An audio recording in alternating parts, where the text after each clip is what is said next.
Welcome to subscribers of target 100 mathematics. और जिन्होंने अभी तक सब्सक्राइब नहीं किया है वो जल्दी से सब्सक्राइब कर लें।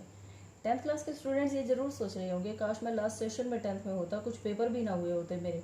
तो चलिए कोई बात नहीं, सीबीएसई ने इस सेशन में 10th वालों को सिलेबस रिड्यूस करके खुशी दे दी है, चाहे नाप तोल के ही सही, क्योंकि कंप्लीट चैप्टर तो कोई भी नहीं हटा। तो आइए देखते हैं कौन से चैप्टर से कितना पोर्शन कम हुआ है।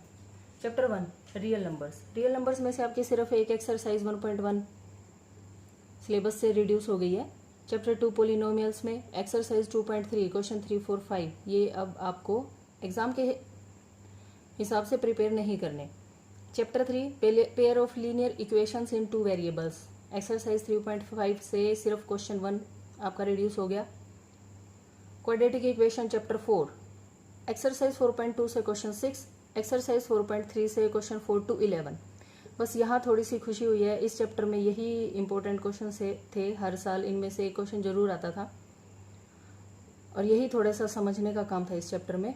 तो ये अब आपके इस साल के सिलेबस से रिड्यूस हो गए हैं। चैप्टर 5 अरिथमेटिक प्रोग्रेशन, एक्सरसाइज 5.1 का क्वेश्चन 1, एक्सरसाइज 5.2 का क्वेश्चन 19 and 20 एंड एक्सरसाइज 5.3 का क्वेश्चन 15 to 20। ये क्वेश्चन अब आपके इस साल के सिलेबस से बाहर है। चैप्टर 6 ट्रायंगल्स, इसमें से सिर्फ थ्योरम्स डिडक्ट की गई हैं 6.6, 6.8 एंड 6.9। ये थ्योरम अब आपको प्रिपेयर नहीं करनी। चैप्टर 7 कोऑर्डिनेट ज्योमेट्री में एक्सरसाइज 7.3 अब आपके सिलेबस से कम हो गई है। Chapter 8 introduction to trigonometry, exercise 8.3 तो हो गई आपकी कंप्लीट कट, एक्सरसाइज 8.3 और एक्सरसाइज 8.4 में से क्वेश्चन 3 आपका रिड्यूस हो गया। चैप्टर 9 और चैप्टर 10 इनमें कोई डिडक्शन नहीं हुई, ये आपको कंप्लीट चैप्टर करने हैं, कंप्लीट नो डिडक्शन। चैप्टर 11 है कंस्ट्रक्शंस का, इसमें एक्सरसाइज 11.1 में क्वेश्चन 2 to 7 ये आपके रिड्यूस हो गए हैं सिलेबस से। Chapter 12 areas related to circles, exercise 12.2 का question number 7। Okay.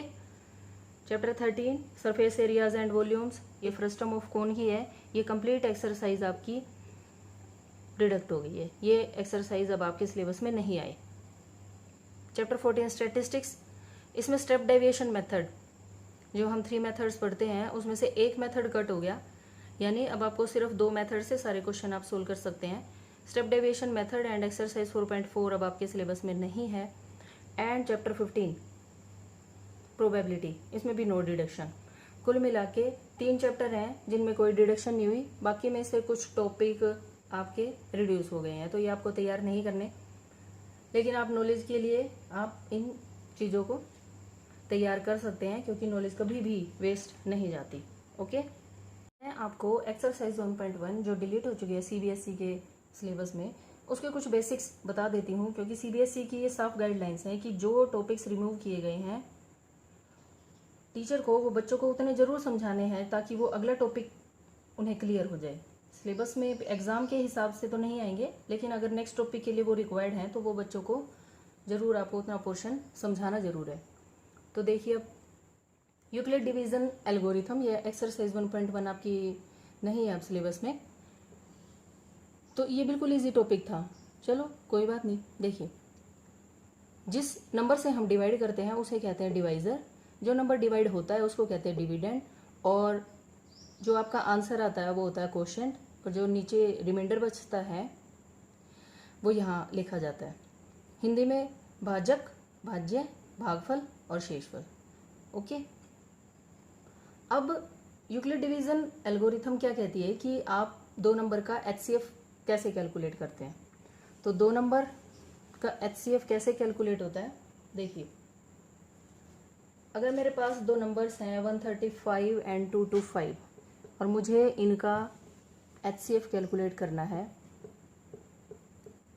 Euclid division algorithm से, तो देखिए कैसे होगा। 135 225 आप ऐसे डिवाइड करेंगे 135। अब आप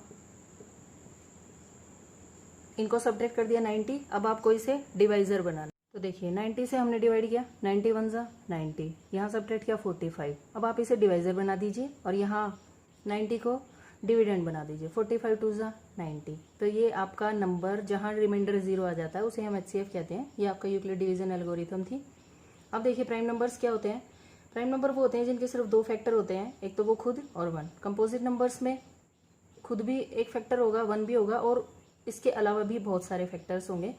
तो देखिए अब मैं कुछ नंबर्स लिख रही हूँ आपके सामने और इनमें हम चेक करते हैं कौन प्राइम है कौन कंपोजिट है। 1 नाइदर प्राइम नोर कंपोजिट, 1 कुछ भी नहीं होता, ना प्राइम होता है ना कंपोजिट में आता है। 2 आपका प्राइम नंबर होता है। 3 भी प्राइम होता है। 4 कंपोजिट, 4 आपका कंपोजिट नंबर है। 5 प्राइम, क्यों? क्योंकि इसके सिर्फ 2 ही फैक्टर हैं, एक तो ये खुद और एक 1। 6 कंपोजिट है। 7 प्राइम है, सिर्फ 2 फैक्टर। 8 में आपके पास 2 भी ऐसे फैक्टर आ जाता है, तो ये आपका कंपोजिट हो गया। 9 भी कंपोजिट हो गया। 10 भी कंपोजिट हो गया। 11 prime. 12 composite. 13 again prime. 14 composite. Okay, अब आप इनको किसी भी नंबर को अब आप चेक कर सकते हैं। एक खास बात, सिर्फ 2 एक ऐसा नंबर है जो इवन भी है और प्राइम भी। इवन भी है और प्राइम भी है। 2 एक ऐसा नंबर है जो दोनों कंडीशन को कंप्लीट करता है। बाकी देखिए जो भी प्राइम नंबर है, odd odd odd number odd number odd number, बाकी आप आगे अप टू सोन ऐसे चलते चले जाएंगे। ओके, तो चलिए अब देखते हैं एक्सरसाइज 1.2 में क्या है। ये आपके सिलेबस से रिड्यूस भी नहीं हुई है।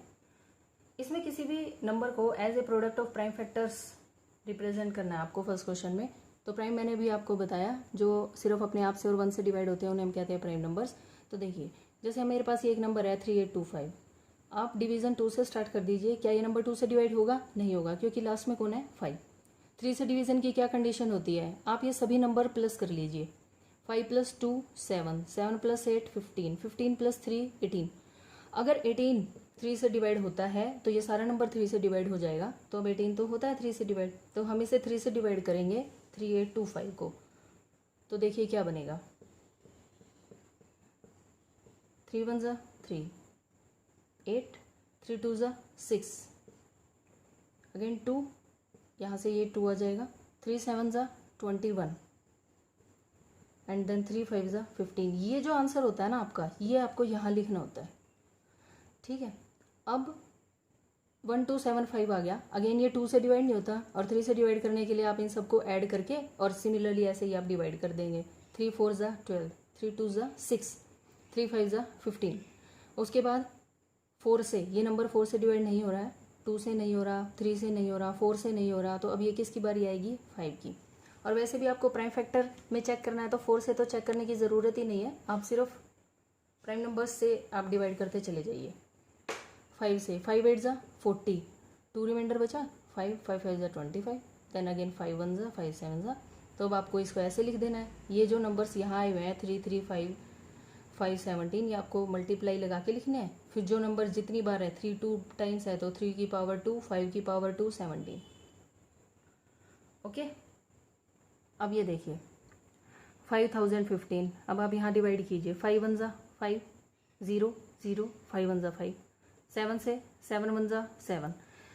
जब आप 7 से 1 0 0 1 को डिवाइड करेंगे तो देखिए यहाँ बचा 3 0, 7 4 = 28, 2 1, 7 3 = 21। ये आया आपका और ये आपने यहाँ लिख दिया। उसके बाद ये नंबर 2 से डिवाइड नहीं होता, 3 से नहीं होता, 5 से नहीं हो रहा, 7 से भी नहीं हो रहा। उसके बाद 11 से आपने चेक किया और ये डिवाइड हो गया। तो बस 5 7 11 13, आप इसे प्रोडक्ट ऑफ प्राइम्स लिख दीजिए। Question finish. अब ये देखिए 7429 है। ये नंबर 2 3 5 7 11 13 किसी से डिवाइड नहीं हुआ।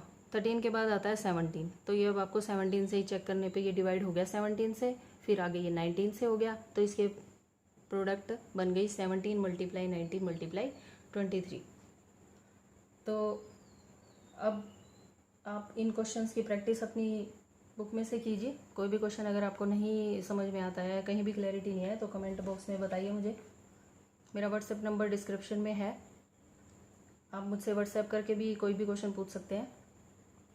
So thanks for watching. and don't forget to like, share and subscribe Target 100 Mathematics. Have a good day.